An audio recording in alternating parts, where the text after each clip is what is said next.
شاء اللہ لا حول ولا قوة الا باللہ العلی العظیم. اعوذ باللہ من الشیطان اللعین الرجیم بفضل بسم اللہ الرحمن الرحیم وبہ نستعین وهو خیر ناصر ومعین.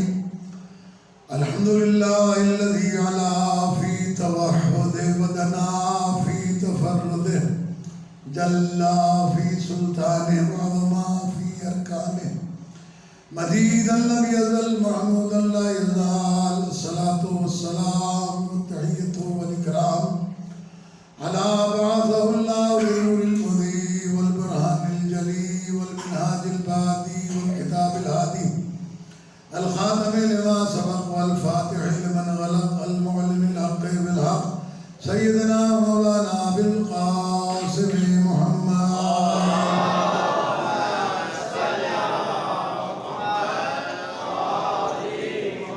والصلاة والسلام على عترته التي أبين الأطهرين المعصومين الذين أذهب الله عنهم الرجس وطهرهم تطهيرا.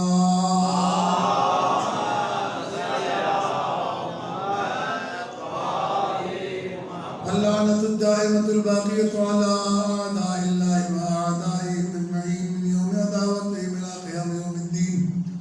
أما بعد فقد قال الله سبحانه وتعالى في محكم كتابه الكريم بسم الله الرحمن الرحيم قل لا أسألكم عليه أجرا إلا المودة في القربى. صلوات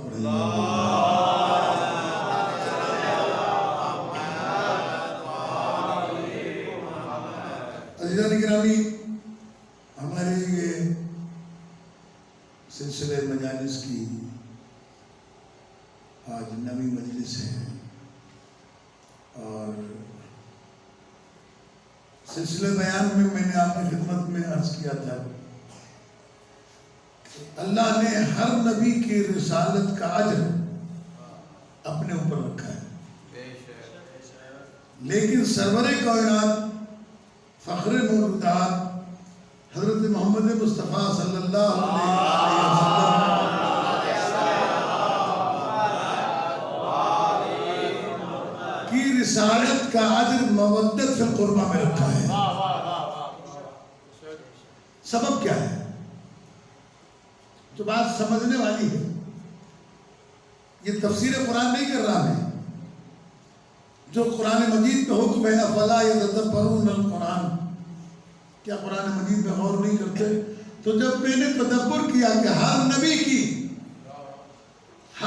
کی نبوت اور رسالت کی اجرت اللہ نے اپنے اوپر رکھی. ان اجریہ الا علی اللہ، میرا اجر ہے لیکن اللہ پر ہے، میرا اجر ہے لیکن اللہ پر ہے، میرا اجر ہے لیکن اللہ پر ہے. ہر نبی نے یہ کہا، لیکن نبی نے کہا قل لا اسألکم علیہ اجرا الا المودۃ فی القربى، میں تم سے اجر رسالت نہیں مانگتا مگر یہ کہ میری قربہ سے مودت کرے. وجہ کیا ہے؟ جو ہماری سمجھ میں بات آتی ہے وہ یہ کہ ہر نبی کے بعد کوئی نبی آنے والا ہے، ہر نبی کے بعد کوئی نبی آنے والا ہے جو اس سلسلہ ہدایت کو آگے بڑھائے گا، لیکن آخری نبی کے بعد اب کوئی نبی آنے والا نہیں ہے.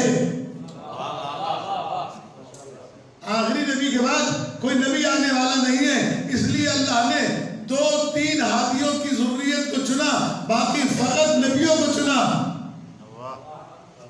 یا آل ابراہیم کو چنا، یا آل محمد کو چنا، یا آل عمران کو چنا. دیکھیے یہ چناؤ یہ اللہ کی طرف سے ہے، یہ سلیکشن ہے، الیکشن نہیں. اسلام میں کسی موقع پر بھی الیکشن کی گنجائش نہیں ہے. یہ تو اب کافروں نے اسے اتنا رائج کر دیا کہ ہر آدمی الیکشن کی طرف دوڑتا ہے، جبکہ اسلام کا کوئی تعلق الیکشن سے نہیں ہے. مثال کے طور پر بتاتا ہوں آپ کو، یہاں پر ماشاءاللہ اس وقت جتنے افراد بیٹھے ہیں، اگر کسی کا الیکشن کرائیں آپ 10 ادھر 20 ادھر 15 ادھر 25 ادھر 100 میں سے کبھی کبھی ایسا بھی ہوتا ہے کہ 49 ادھر اور 51 ادھر، ایک ووٹ سے جو جیت جائے وہ حاکم بن جاتا ہے۔ الیکشن میں ایک ووٹ سے جو جیت جائے وہ حاکم بنتا ہے۔ اس کا مطلب یہ ہے کہ باقی 49 نے اسے رد کیا ہے، جنہوں نے ووٹ نہیں دیا انہوں نے ریجیکٹ کیا ہے۔ اس لیے اب وہ حکومت کرے گا 100% پر، ان پر بھی کرے گا جنہوں نے اسے الیکٹ کیا ہے، اور ان پر بھی کرے گا جنہوں نے اسے الیکٹ نہیں کیا ہے۔ تو چاروں ناچاروں نے اس کو ماننا پڑے گا۔ اسی لیے اللہ نے الیکشن کا دھندا رکھا ہی نہیں، کہا سلیکٹ میں کروں گا، پہچاننا تمہارا کام ہے۔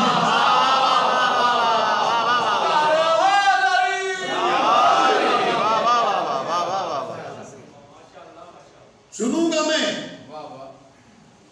اور یہی وجہ ہے کہ ہر جگہ پر یا مصطفیٰ کا لفظ ہے یا مجتبیٰ کا لفظ ہے یا مرتضیٰ کا لفظ ہے۔ یہ لفظ اسی لیے رکھے گئے ہیں، مصطفیٰ اس کو کہتے ہیں جو چنا ہوا ہو، مرتضیٰ اسے کہتے ہیں جو چنا ہوا ہو، مجتبیٰ اسے کہتے ہیں جو چنا ہوا ہو۔ جی تو اللہ نے یہ 3 آلے چنی ہیں، آل ابراہیم، آل عمران، آل محمد، جنہیں آل یاسین کہا جاتا ہے۔ جی تو یہ 3 آل چنی ہیں اللہ نے، کیوں؟ اس کی وجہ ہے، اب آئے میں کتنے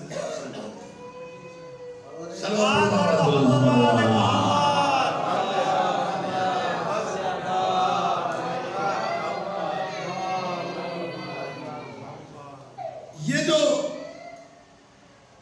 آل چنی گئی، آل ابراہیم چنی گئی، اس لیے کہ یہ آل محمد مصطفیٰ کا شجرہ ہے، تاکہ کہیں کوئی یہ نہ کہہ سکے کہ ان کے شجرے میں کہیں پر کمزوری ہے۔ اسی لیے درود بھی پڑھوایا جاتا ہے۔ شیعہ تو پھر بھی مختصر والا پڑھتے ہیں، اللہم صلی علی محمد و آل محمد، لیکن برادران اس ایمانی اسلامی جو ہے وہ جو نماز کے درود پڑھتے ہیں وہ اللہم صلی علی محمد وعلی آل محمد کما صلیت علی ابراہیم وعلی آل ابراہیم انک حمید مجید۔ یہ جو نماز میں درود پڑھوایا جاتا ہے اس لیے کہ جناب پیغمبر کی ذریت آل ابراہیم سے ہے اور دوسری ذریت آل عمران سے ہے۔ اس لیے کوشش کی گئی شروع میں کہ اس نام کو نکال کر آل عمران کو آل مروان رکھ دیا جائے، لیکن جس بیل کی بنیاد نہ ہو وہ کبھی سر نہیں چڑھا کرتی ہے۔ اس دن مولانا نے مجلس میں پڑھا تھا کہ جب کربلا واقع ہوئی ہے تو حسین علیہ السلام کا ایک بیٹا بچا تھا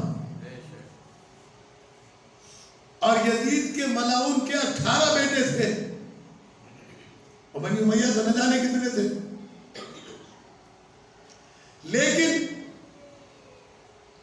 جو اتنے سارے تھے ان کا نام نہیں ملتا۔ جو ایک بچا تھا اسے اللہ نے پوری کائنات میں جتنے سادات ہیں امام سجاد علیہ السلام سے ہیں، سب ان کی اولاد میں سے ہیں۔ تو یہ اللہ کا سلیکشن تھا کہ اللہ نے اس کی ذریت کو بچانا تھا، اسی لیے آل ابراہیم کو چنا، اسی لیے آل عمران کو چنا کہ آل عمران قیامت تک کے لیے ہدایت کرے گی، اور آل یاسین اسی آل عمران کو قرار دیا گیا جو فاطمہ زہرا کی ذریت میں سے تھا۔ اب جب یہ چن لیے گئے تو اب پروردگار عالم نے کہا کہ اب عزت جو ہے وہ تمہیں انہیں دینا پڑے گی جو میری رسالت کو قیامت تک محفوظ رہیں گے۔ عزت ان کی مودت کو قرار دیا تو قیامت تک پیغمبر کی مشن کو، پیغمبر کے دین کو بچا کر لے جائے گا۔ آج میں ایک کتاب پڑھ رہا تھا، عصمت فاطمہ صلی اللہ علیہ، ڈاکٹر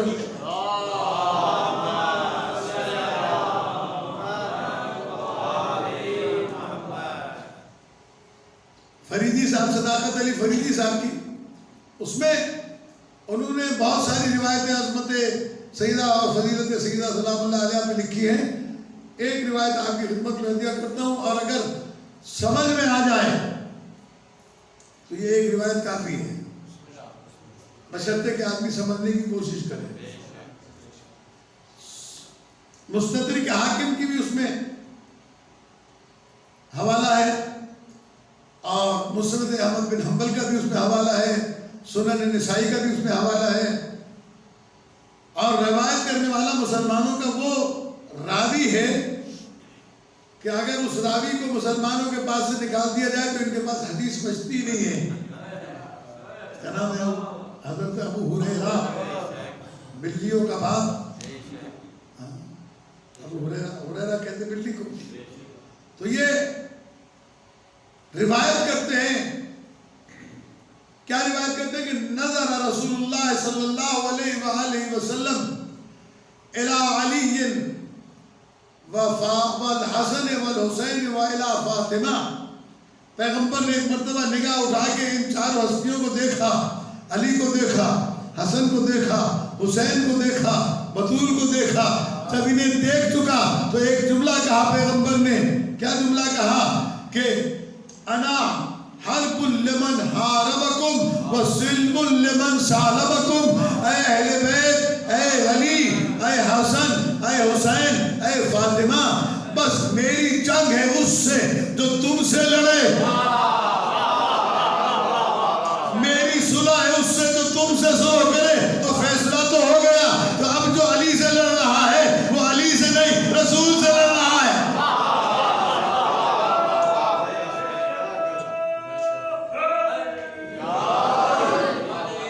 اب جو حسن سے لڑ رہا ہے وہ حسن سے نہیں رسول اسلام سے لڑ رہا ہے۔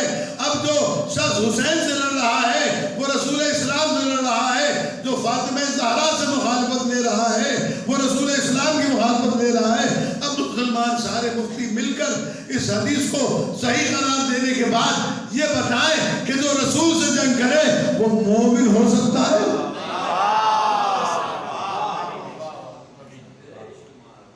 پیغمبر نے پیمانہ دے دیا، وزن دے دیا، کیا؟ انا حرب لمن حاربکم، میں اس سے، میری جنگ ہے جو تم سے جنگ کرے، وسلم لمن سالمکم۔ تو بس اسی حدیث کے اوپر فیصلہ ختم ہو جاتا ہے۔ ویسے تو حدیثیں اور بھی ہیں جو میں نے پرسوں بھی عرض کی تھی، کل بھی عرض کیا تھا کہ پیغمبر نے فرمایا فاطمہ تو بضعۃ منی، فاطمہ میرا حصہ ہے، فاطمہ میرا جز ہے، میرا حصہ ہے۔ اور حصے کو کبھی بھی کل سے الگ کر دیا جائے تو کل ناقص ہو جاتا ہے، اور وہ جیسا بھی ہو، حصہ الگ کریں گے ناقص ہو جائے گا۔ ہاتھ کٹ جائے، اچھے بھلے آدمی کو لوگ کہتے ہیں ٹھوٹھوا، پیر میں نس آ جائے، منڈوا، آنکھ میں نس آ جائے، کانواں، دونوں آنکھیں چلی جائیں، نابینا ہے، عقل چلی جائے، چہرے ہوا، نام ہی بدل جائے، جس کے اندر نفس پیدا ہو جائے تو سرکار نے ارشاد فرمایا اگر مجھے مکمل ماننا ہے تو بطول کے بغیر میں مکمل ہوں ہی نہیں۔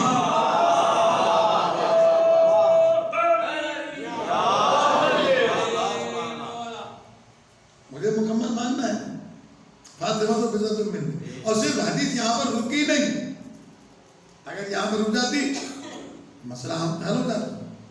سرکار نے ارشاد فرمایا ومن اسرھا فقد اسرنی، اور یہ حدیث کئی طریقوں سے وارد ہوئی ہے مختلف کتابوں میں، سنن نسائی میں، بخاری شریف میں، شیعوں کے یہاں فرائض الشمتین میں، یناب المودت میں، فلک النجات میں، جن کتابوں کو آپ پڑھ سکتے ہیں، یہ کتاب کئی طریقوں سے یہ روایت وارد ہوئی ہے۔ اب میں چاہتا ہوں 3-4 طریقے آپ کے سامنے پیش کروں. ہے توجہ آپ کے تھکے ہوئے؟ اللہ بھیج دے بابا سے بلند محمد و آل محمد.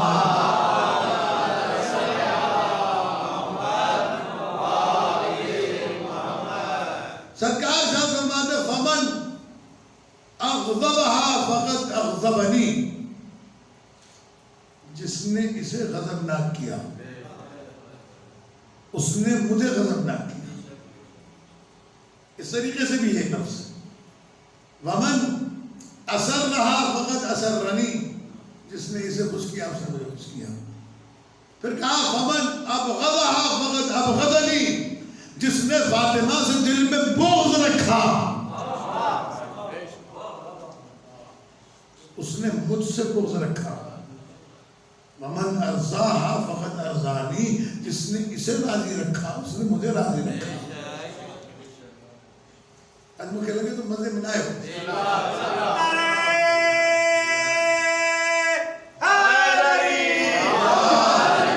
تھوڑا سا ساتھ دیں گے تو میں آپ کے سامنے پیش کروں گا کہ فمن اغضبها فقد اغضبنی، ایک ہے غضب نہ کرنا.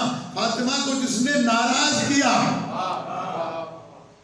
فاطمہ کو جس نے ناراض کیا اس نے مجھے ناراض کیا. دوسری جگہ پر فرمایا فمن ابغضها فقد ابغضنی، جس نے فاطمہ سے اپنے دل میں عداوت رکھی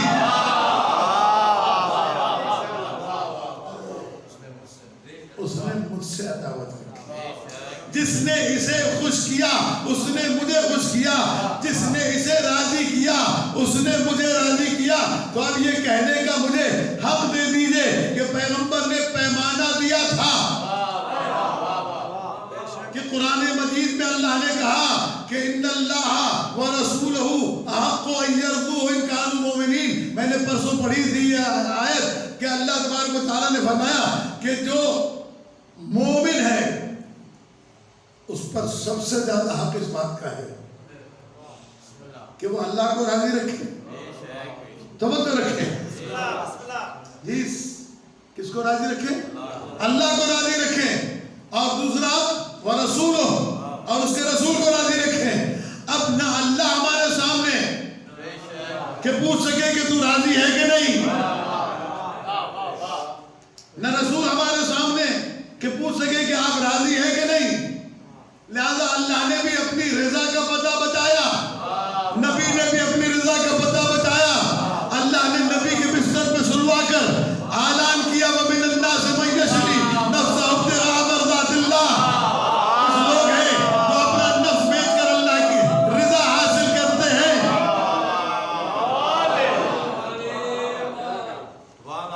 نفس بیچ کر اللہ کی مرضی خریدتے ہیں. اچھا اس کے اندر بھی گڑبڑ کرتے ہیں لوگ، مرضیاں ترجمہ کرتے ہیں. اللہ کی مرضیاں نہیں ہوتی، ایک ہی مرضی ہے. اس رضا کے مظاہر زیادہ ہو سکتے ہیں. اس رضا کا نام کبھی محمد ہوگا، کبھی علی ہوگا، کبھی فاطمہ ہوگا، کبھی حسن ہوگا، کبھی حسین، لیکن رضا ایک ہی ہے.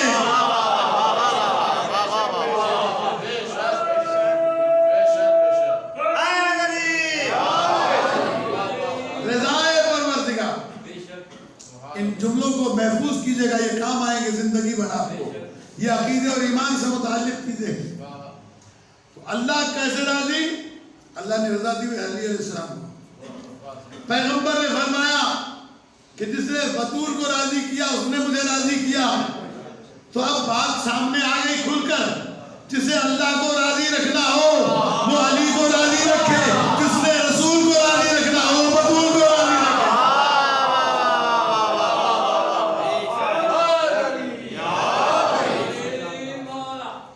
سلام بھیج دیں بابا زبلا محمد علی.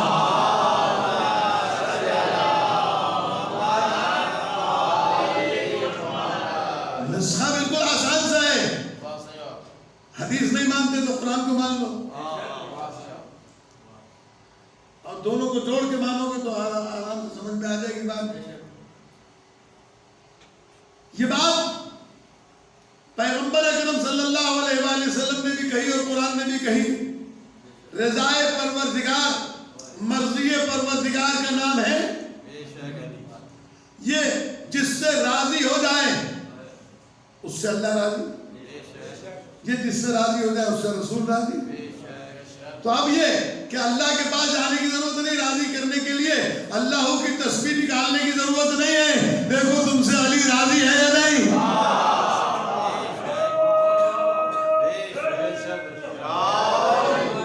اسی لیے شہید محسن نقوی کا ایک شعر مجھے یاد آیا، پہلے بھی کبھی پڑھا تھا میں نے کسی زمانے میں، مجھے اس طرح یاد آ رہا ہے کہ شہید محسن کہتے، عقیل کہتے ہیں عقل والے کو، یہ وقت عقل ہوتی ہے شعر پڑھنے سے پہلے اس لفظ کو بتا دوں تاکہ میرے بچے سمجھ جائیں کہ میں کہنا کیا چاہ رہا ہوں۔ کبھی کبھی عقیل نام بھی ہوتا ہے تو لوگ ایسا نہ ہو کسی کا ذہن ادھر ادھر ہو جائے۔ شہید محسن فرماتے ہیں کہ عقیل وہ ہے، عقیل وہ ہے جو دنیا میں دو بلا سے بچے، علی کی تیغ سے، زہرا کی بددعا سے بچے۔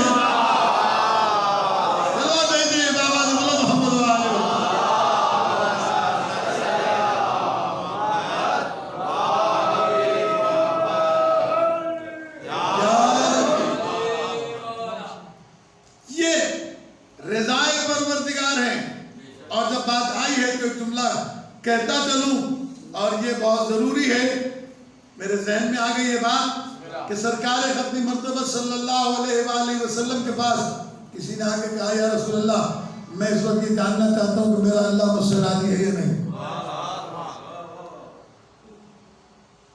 مجھ سے راضی ہے یا نہیں، کیسے پتہ چلے؟ نماز، روزہ، حج، زکوٰۃ، خمس، جہاد، مجلس، زیارت، عمرہ، کیسے پتہ چلے گا اللہ راضی ہے؟ سرکار نے فرمایا گھر جاؤ اور اپنے ماں باپ کو دیکھ، تجھ سے اگر وہ راضی ہے تو سب اللہ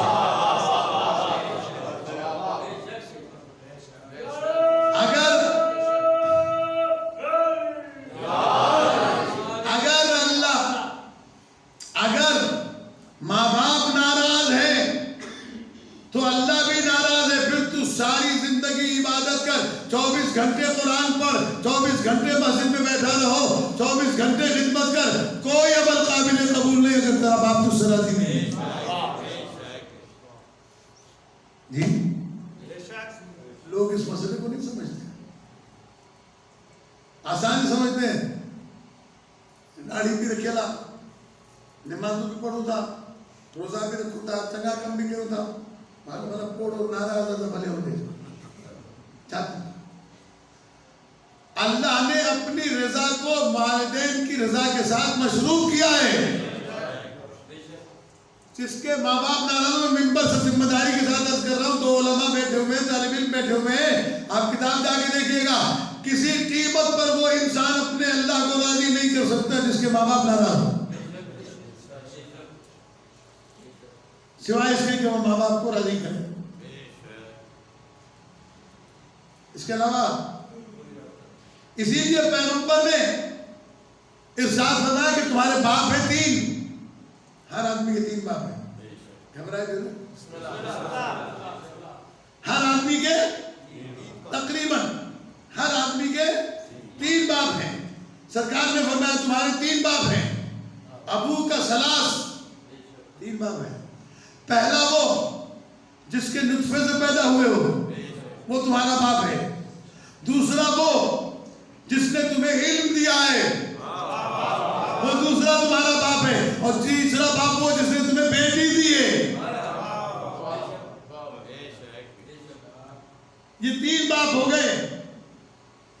پیغمبر سے پوچھا گیا ان میں سب سے افضل کون ہے؟ سرکار نے ارشاد فرمایا جس نے تمہیں علم دیا، اس لیے وہ سب سے افضل ہے۔ اور پیغمبر یہ فرما کے چلے گئے انا و علی ابوا هذه الامه، میں اور علی اس امت کے باپ ہیں۔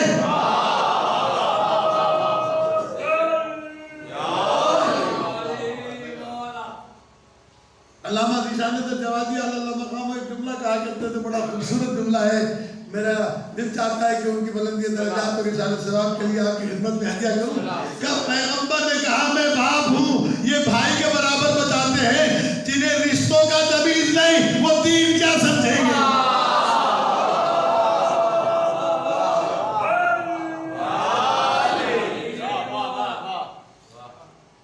پیغمبر نے فرمایا میں باپ ہوں. انا وعلی ابوات. کس معنی میں باپ کا؟ اسی معنی میں کہ یا علم میں نے دیا ہے یا علی نے دیا ہے. عزیزان گرامی یہ دونوں باپ بتائے گئے. تو بہرحال میں آج یہ کہتا تھا آخری جملہ کہ پیغمبر نے فرمایا کہ وہ شخص، دو شخص ایسے ہیں جن پر جنت کی خوشبو بھی نہیں پہنچے گی. ناک میں خوشبو بھی نہیں پہنچے گی ان کے. جو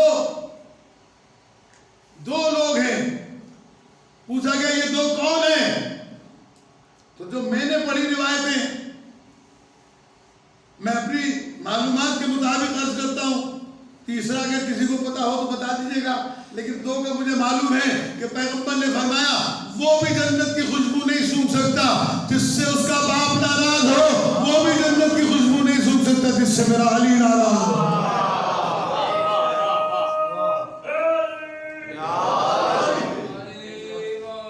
ابھی اس وقت ماں باپ میرا موضوع نہیں ہے، ورنہ اس موضوع پر میں ٹھیک ٹھاک بول سکتا ہوں، لیکن ابھی میرا موضوع جناب سیدہ کا ہے تو میں اسی طرف پلٹ کے آتا ہوں کہ جناب سیدہ کونین صلوات اللہ علیہا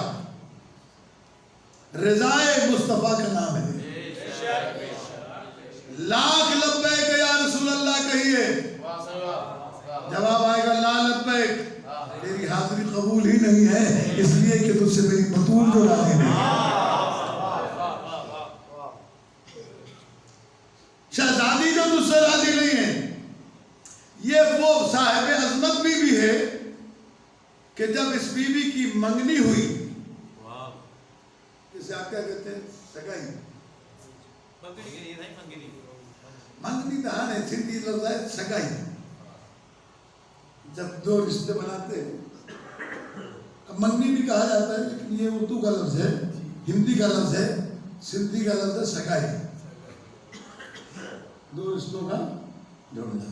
خیر ہمیں لفظوں سے بحث نہیں ہے، سمجھانا یہ ہے کہ جس دن پیغمبر معراج سے واپس آئے عائشہ زادی کے پاس، کہنے لگے بطول اللہ نے مجھے معراج پہ بلایا تھا، تیرا رشتہ مانگا.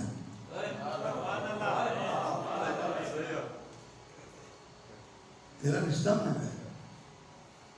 کہا اچھا. شہزادی نے سب جھکا لیا جیسے شریف بیٹیاں کرتی ہیں.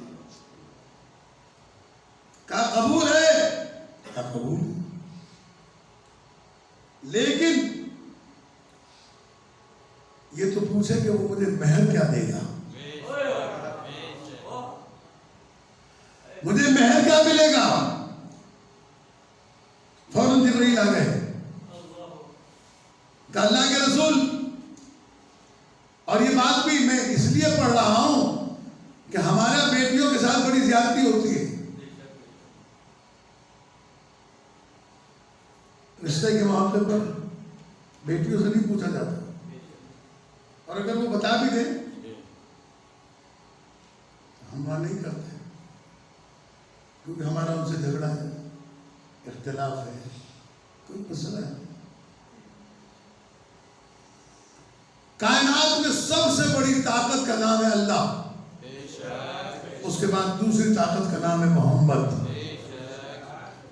جو اپنی پاور کا استعمال کر سکتے ہیں. اللہ اگر کہہ دیتا کہ فاطمہ سے کہو کہ تیری شادی علی سے ٹھہرا دی ہے میں نے، تو شہزادی منع کر دیتی؟ کبھی بھی نہیں. ویٹو پاور پر. اگر رسول کہتے کہ بیٹی میں تیری شادی علی سے کر رہا ہوں تو بتا راضی ہے یا نہیں؟ شہزادی نے سر جھکایا، آواز آئی بابا یہ بتائے میرا مہر کیا ہوگا.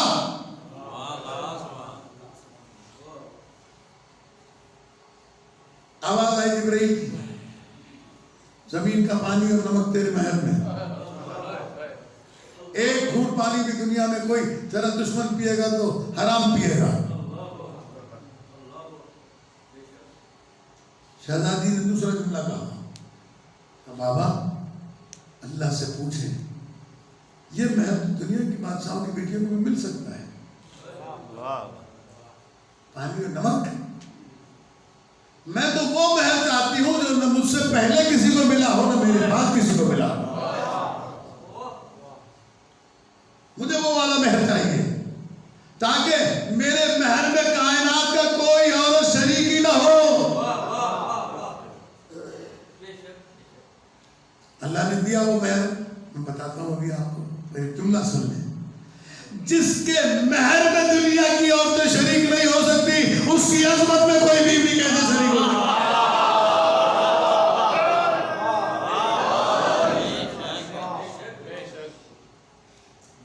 میں ایک بات محسوس کر رہا ہوں ابھی تک کہ ہمارا مجمع جو ہے وہ سلوات پڑھنے میں بہت کمزور ہے.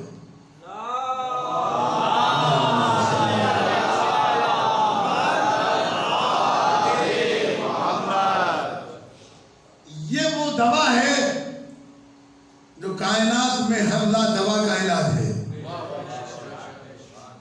لہذا جب ان کا نام آئے تو ان کا پروٹوکول یہ ہے کہ ان کے ساتھ درود پڑھا جائے. کیونکہ آج کل ہمارے ایسے بھی لوگ پیدا ہو گئے ہیں، میراثی کچھ آ گئے ہیں، وہ کہتے ہیں کہ حضرت علی سرکار نے فرمایا. کیا مطلب؟ امام حسین سرکار نے فرمایا، حضرت عباس سرکار نے فرمایا. یہ سرکار کا لفظ اپنے پاس رکھو. اللہ نے ان کے نام کے ساتھ درود رکھا ہے. سرکار سے پوچھا گیا کہ بخیل کی نشانی کیا ہے، کنجوس کی نشانی کیا ہے؟ کہ بخیل کی سب سے بڑی نشانی ہے کہ ہمارا نام آئے اور وہ صلوات نہ پڑھے. بلند ترین صلوات بھیج دیں محمد وعلیہ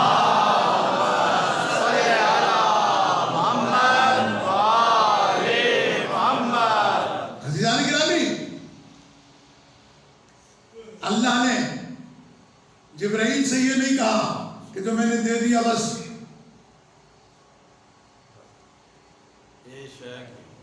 نہیں کہا بتا تو کیا چاہتی ہے. اے میرے حبیب پوچھو میری بطول کیا مانگتی ہے. ابھی جمن حیدری قصیدہ پڑھ رہے تھے کسی کا کہ اللہ ناز اٹھاتا ہے بطول کی. اس میں ایک شعر انہوں نے پڑھا، میں سب کے سامنے اس کی اصلاح کرنا چاہتا ہوں کہ نماز کا آغاز اللہ کے نام سے ہوتا ہے، فاطمہ کے نام سے نہیں. یہ جو ہمارے جاہل شاعر ہیں بیچارے وہ کہیں نہ کہیں ٹھوک دیتے ہیں. نہ پڑھا کریں ایسے اشعار. ابتدائے نماز اللہ کے نام سے ہے، فاطمہ کے نام سے نہیں. سلام اللہ علیہ بہت بڑی عظمت ہے. اس کے لیے میں جملہ کہہ دوں کہ ابتدائے نماز تو فاطمہ کے نام سے نہیں، لیکن نماز کی انتہا نہیں ہو سکتی جب تک فاطمہ نہ آ جائے.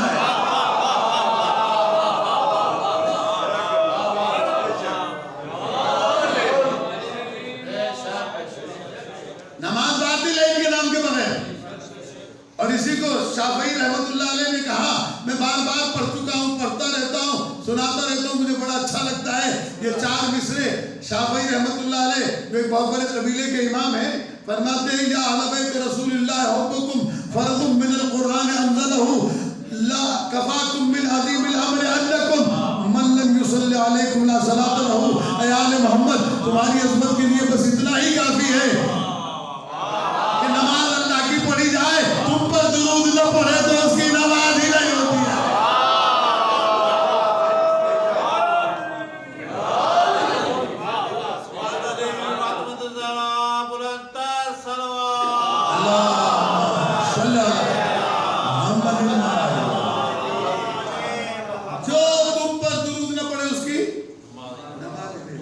بہت بڑی ہستی ہے شہزادی کی. تو اب شہزادی کہ ناز برداری اللہ میں انشاءاللہ عرض کروں گا. اور سلسلے میں شہزادی نے جواب میں اپنے بابا سے کہا، جب جبرائیل نے آ کے کہا نا اللہ کے رسول پوچھیں بیٹی سے کیا چاہتی ہے، تو جو جملہ ہے نا وہ خدا کی قسم بالکل ہماری عقیدتوں سے بہت آگے ہے۔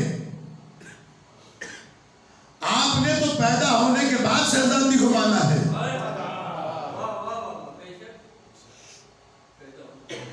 دنیا میں آنے کے بعد شہزادی کو مانا ہے۔ شہزادی نے آپ کے دنیا میں آنے سے پہلے آپ کی بجات اللہ سے مانگی ہے۔ شہزادی نے فرمایا مجھے حسین کے عزاداروں کے لیے جنت چاہیے۔ بہنامہ ہو گیا۔ اسی لیے میں کہا کرتا ہوں وہ جنت جو بی بی نے اپنے محل میں اللہ سے مانگ لی، اب تم ساری زندگی بھی سر رگڑو تو جنت ملنے والی نہیں ہے، سوائے اس کے کہ جس کے پاس ولایت سیدھے کونین صلوات اللہ علیہ، اس کے پاس آل محمد کی ولایت ہے، یہ جنت دینے والے ہیں۔ اب یہ جو جنت مانگ لی بی بی نے، رشتہ طے ہو گیا۔ جو بات کہنا چاہتا ہوں وہ سنا کے اور میں اس کو تمام کرتا ہوں۔ رشتہ طے ہو گیا، اب میں پیغمبر اکرم صلی اللہ علیہ وآلہ وسلم مسکراتے ہوئے مسجد میں تشریف لائے۔ حضرت بلال محمدی، حضرت حذیفہ یمانی اور دو چار اصحاب مسجد میں بیٹھے ہوئے تھے۔ سرکار اپنی مرتبہ مسکراتے ہوئے داخل ہوئے۔ اب اگر آدمی مسکرا رہا ہو تو لوگ پوچھتے ہیں کیوں مسکرا رہے ہیں؟ بلال پوچھتے ہیں یا رسول اللہ آپ کیوں مسکرا رہے ہیں؟ صحابی پوچھتے کیوں مسکرا رہے ہیں؟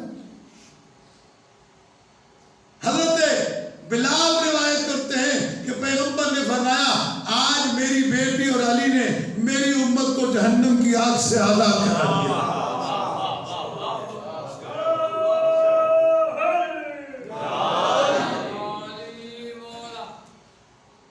ہماری ایک بہت بڑی کتاب ہے، اس کا نام ہے آیان الشیعہ، یہ اس کتاب کی روایت ہے۔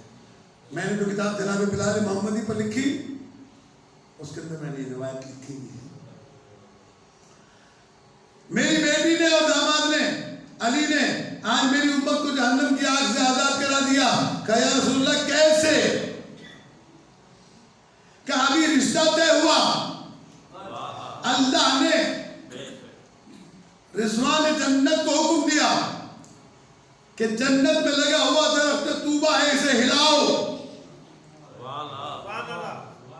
وہ درخت ہلایا گیا، جتنے پتے جھڑے اللہ نے ہر پتے کے ساتھ ایک فرشتہ خلق کیا، ہر پتے پر ہمارے علی و بطول کے محب کے نام لکھے گئے۔ اب یہ نام لیے ہوئے قیامت تک انتظار کریں گے یہ مومن کب آئے اور کب سے۔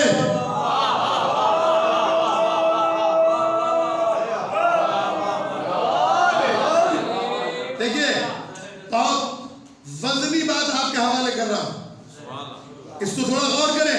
پیغمبر فرماتے ہیں یہ فرشتہ قیامت تک انتظار کرے گا، یہ کاغذ ہاتھ میں لے کر، یہ پتہ ہاتھ میں لے کر، اس پتے پر اس مومن کا نام لکھا ہوا ہے۔ قیامت تک آنے والے شیعوں کے نام لکھے ہوئے ہیں، یہ فرشتہ انتظار کرے گا، اور فقط انتظار نہیں اس مومن کے لیے استغفار بھی کرے گا۔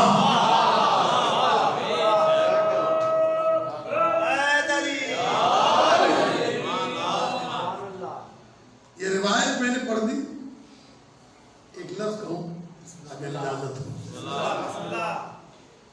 کہ یہ قیامت تک کے لیے شیعوں کے نام لکھے گئے، اور اس نام لکھے جانے پر استغفار بھی فرشتے کریں گے۔ یہ انتظام اور اہتمام شہزادی نے اور مولا کائنات نے ہمارے لیے کیا۔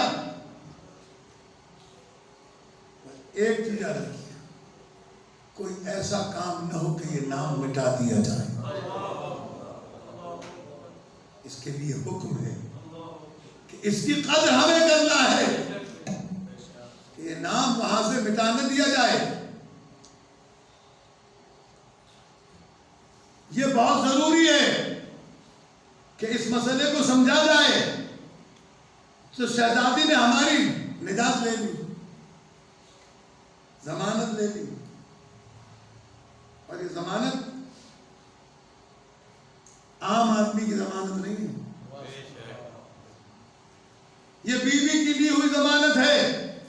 تو جب بیوی نے ہمارے لیے ضمانت لے لی تو اب ہمارا فریضہ بنتا ہے ایسا کام نہ کریں.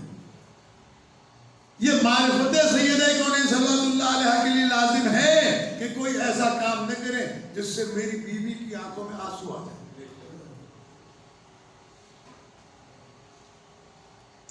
اشک آ جائے, آنسو آ جائے. اسی لیے روایت میں ہے کہ جمعرات کے دن جب تمام مومنین کے ہمارے اعمال رسول اللہ حضرت امام مہدی علیہ السلام کے سامنے پیش کیے جاتے ہیں,